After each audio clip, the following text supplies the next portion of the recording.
नमस्कार साथियों। आज हम करेंगे कक्षा 8वीं की गणित की कार्यपुस्तिका में कार्यपत्रक 16, 17, 18 और आकलन नंबर 3। तो शुरू करते हैं हम। कार्यपत्रक 16 है। 16 के अंदर दक्षता दे रखी है भिन्नों को पहचानने की समझ बना पाना। इसके अंदर पहला प्रश्न है आकृतियों के छायांकित भाग को भिन्न रूप में लिखिए। यहाँ पर जो पहला है उसके अंदर क में है 1/3 क्योंकि एक भाग छायांकित है और कुल भागों की संख्या है 3। ख में रहेगा 1/4। ग में रहने वाला है 2/6 लेकिन इसका और सरलतम रूप अपन कर सकते हैं 1/3। घ में आएगा 3/8 क्योंकि कुल बॉक्स इसके अंदर है 8 और इसमें से 3 छायांकित है। अगला रहेगा 2/4 लेकिन इसका अन्य रूप इसको 1/2 में भी और सरल किया जा सकता है। और च में भी रहेगा 2/4, इससे भी 1/2 में आगे सरल किया जा सकता है।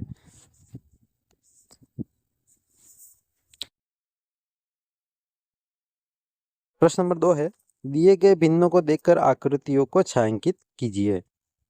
तो क दे रखा है 2/5, तो यहाँ पर 5 का मतलब है कि ये 5 जो बक्से हैं उसको 5 कहा गया है और 2 का मतलब है कि 2 बॉक्स को हमें छायांकित करना है, तो 2 बॉक्सों को इस प्रकार छायांकित करेंगे। ग में है 3/4, तो यहाँ पर 3 को छायांकित किया जाएगा। अगला है 2/7, तो इसमें 2 को छायांकित करेंगे। और अगला इसका रहेगा 5/8, तो यहाँ पर 5 बॉक्सों को छायांकित किया जाएगा। अगले प्रश्न की तरफ बढ़ते हैं। अगला प्रश्न है तीसरा प्रश्न में कहा गया है आकृतियों के छायांकित भाग को उनके भिन्न के साथ मिलाइए। तो आपके सामने यहाँ पर मिलान किया गया है। ये कार्यपत्रक 16 पूर्ण होता हुआ अब बढ़ते हैं कार्यपत्रक 17 की तरफ। कार्यपत्रक 17 में दक्षता दे रखी है भिन्न संख्याओं की तुलना करने की समझ बना पाना। पहला प्रश्न है कौन कौन सी आकृतियों के भिन्न ऊपर दी गई आकृति के भिन्न के बराबर है, उचित पर सही का निशान लगाएं। तो यह आकृति दे रखी है हमारे सामने। यह आकृति जो बन रही है वो है 2/4। तो इसके समतुल्य कौन सी बन रही है? 2/4 को मैंने पहले बताया था कि इसका सरलतम रूप लिखा जा सकता है 1/2।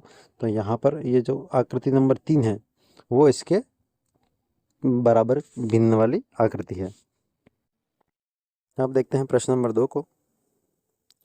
प्रश्न नंबर 2 है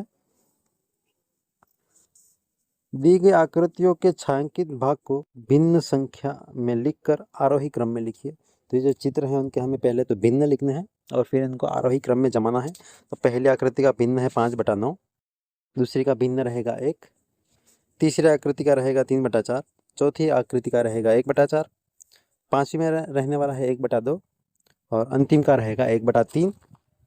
तो इसको जब आरोही क्रम में जमाते हैं तो 1/4 सबसे छोटा है, फिर उससे बड़ा 1/3, अगला रहेगा 1/2, उसके बाद रहेगा 5/9, फिर रहेगा 3/4 और अंतिम रहेगा 1। तो इस प्रकार से इसका पूरा हल रहने वाला है। अगला प्रश्न है प्रश्न नंबर 3 सबसे छोटी भिन्न पर गोला लगाइए। तो यहाँ पर सबसे छोटी भिन्न रहेगी पहले में 3/5, दूसरे में 7/11, तीसरे में 5/7 और चौथे में 5/15। प्रश्न नंबर 4 है निम्न भिन्नों को सरलतम रूप में लिखिए। तो 8/32 का सरलतम रूप होगा 1/4 क्योंकि 8 का पहाड़ा एक बार बोलेंगे तो 8 आता है और 4 बार बोलने पर आता है 32। 16/64 का रहेगा 1/4, 7/21 का रहेगा 1/3, चौथा है 25/5 तो इसका रहने वाला है 5, पाँचवें का रहेगा 1/9 और छठे में रहने वाला है 1/4। पांचवा प्रश्न है खाली बॉक्स में उपयुक्त निशान में से सही चिन्ह लगाइए।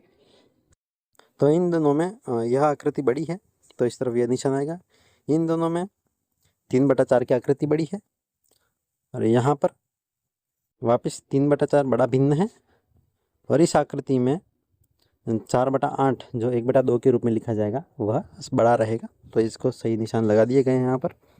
अब हम बढ़ेंगे कार्यपत्रक 18 की तरफ। कार्यपत्रक 18 में दक्षता दे रखी है भिन्न को दशमलव संख्या एवं दशमलव संख्या को भिन्न में रूप में लिखने की समझ बना पाना। तो या तो संख्या को भिन्न में लिखेंगे या फिर भिन्न को सामान्य संख्या में लिखना है। इसमें पहला प्रश्न है 0.1 को 1 का 10वां भाग कहा जाता है, तो बताइए निम्न को क्या कहेंगे। अगर 0.1 10 का 1 का 10वां भाग है तो यहाँ पर 0.3 रहेगा 3 का 10वां भाग, 0.9 रहेगा 9 का 10वां भाग और 0.10 रहेगा 10 का 10वां भाग। अब है प्रश्न नंबर 2, नीचे दी गई भिन्न को दशमलव संख्या के रूप में लिखिए। तो 15/10 को लिखा जाएगा 1.1.5, 38/100 को लिखा जाएगा 0.38 और 115/1000 को लिखा जाएगा 0.115। प्रश्न नंबर 3, नीचे दी गई दशमलव संख्याओं को भिन्न में बदलिए। तो पॉइंट 6 है तो यहाँ पर जब पॉइंट हटेगा तो ये बन जाएगा 6/10, 18.9 बनेगा 189/10 और 0.57 बनेगा 57/100। अब हम देखते हैं प्रश्न नंबर 4, मिलान कीजिए। तो यहाँ पर 99/100 को 99 पैसे के रूप में लिखा जा सकता है, ठीक है। तो यहाँ पर 99 पैसों को 0.99 रुपये भी कहा जाएगा, 1/2 रुपये को कहा जाएगा 50 पैसे और उसे लिखा जा सकता है 0.50 रुपये। 1/10 रुपये का मतलब रहेगा 10 पैसे और इसे 0.10 रुपये कहा जाएगा। 5/100 रहेगा 5 पैसे और इसे लिखा जाएगा 0.05 रुपये। 3/4 को लिखा जाएगा 75 पैसे और पैसों को रुपयों में बदलेंगे तो आएगा 0.75 रुपये। 1/4 को लिखा जाएगा 25 पैसे और उसी के सामने है 0.25 रुपये।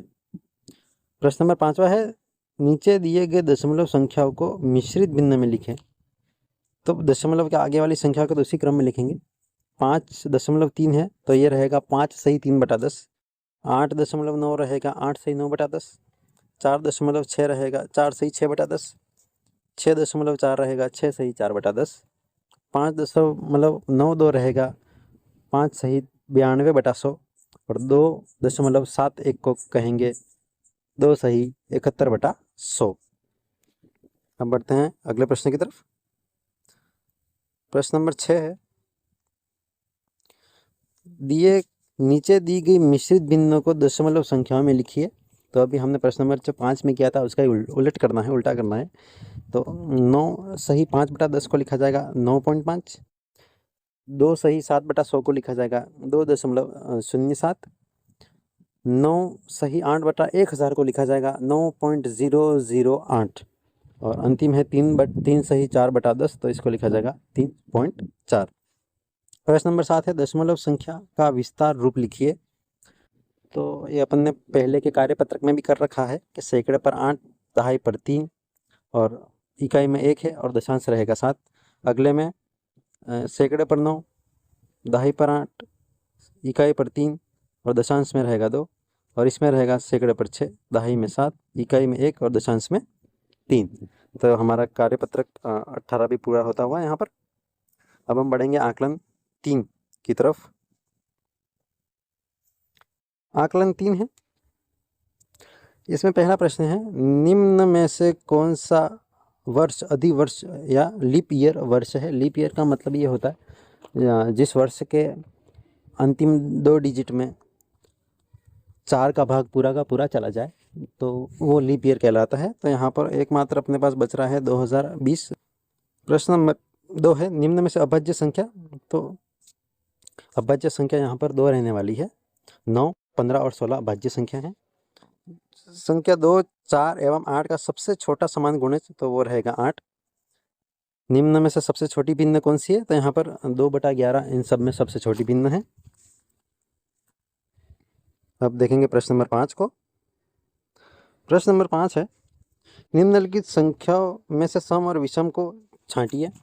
तो यहाँ पर सम संख्या रहेगी 212, 2006, 70,040, 608, 8,878 और 46,814 और विषम संख्या है 733, 1,649, 9,381, 6,777 और 6805। प्रश्न नंबर 6 है, नीचे लिखी संख्या किस किस संख्या से भाज्य है लिखिए। तो 100 किस से भाज्य है? तो 100 1 से, 2 से, 5 से, 10, 20, 25, 50 एवं 100 से भाज्य है। अगला लिखा है 150, तो 150 1, 2, 3, 5, 10, 15, 25, 6, 50, 75 और 150 से भाज्य रहने वाला है। अगला हम देखते हैं प्रश्न नंबर 7, संख्याओं 15, 45 और 60 का सबसे छोटा समान गुणज ज्ञात कीजिए। तो सबसे छोटा समान गुणज का मतलब होता है ऐसी संख्या जो इन तीनों के पहाड़े में आती हो और सबसे नज़दीक के तौर पर उपलब्ध हो। तो इन तीनों का सबसे छोटा गुणज होने वाला है 180, 180 इन तीनों का सबसे छोटा गुणज होगा। प्रश्न नंबर 8 है, निम्नलिखित संख्याओं के अभाज्य गुणनखंड लिखिए। अभाज्य गुणनखंड, तो यहाँ पर 450 था, तो उसका अभाज्य गुणनखंड यहाँ पर लिख दिया गया है। अगला है 676, 375 और 243, इन सभी के अभाज्य गुणनखंड को यहाँ पर लिखा गया है। प्रश्न नंबर 9 है, निम्न भिन्नों को सरलतम रूप में लिखिए। तो यह भी अपन ने पहले कर रखा है। 9/45 को लिखेंगे 1/5, 16/48 को लिखा जाएगा 1/3, 18/27 को लिखा जाएगा 2/7 में। ठीक है, तो प्रश्न नंबर 10 है। अब हम बढ़ेंगे प्रश्न नंबर 10 की तरफ। दी गई मिश्रित भिन्नों को दशमलव संख्याओं में लिखिए। तो 6 सही 5/10 को लिखेंगे 6.5, 3 सही 2/100 को लिखेंगे 3.02, 5 सही 28/1000 को लिखेंगे 5.028 और 13 सही 4/10 को लिखा जाएगा 13.4। तो यहाँ पर हमारा आकलन 3 भी पूरा होता हुआ। उम्मीद है बच्चों आपको वीडियो पसंद आई होगी और आपसे विनती है कि इस चैनल को सब्सक्राइब ज़रूर करें, बेल आइकन को भी ज़रूर दबाएं ताकि हम जब भी वीडियो अपलोड करें वो आप तक पहुँचे और अधिक से अधिक हमारे वीडियोस को शेयर करें। धन्यवाद।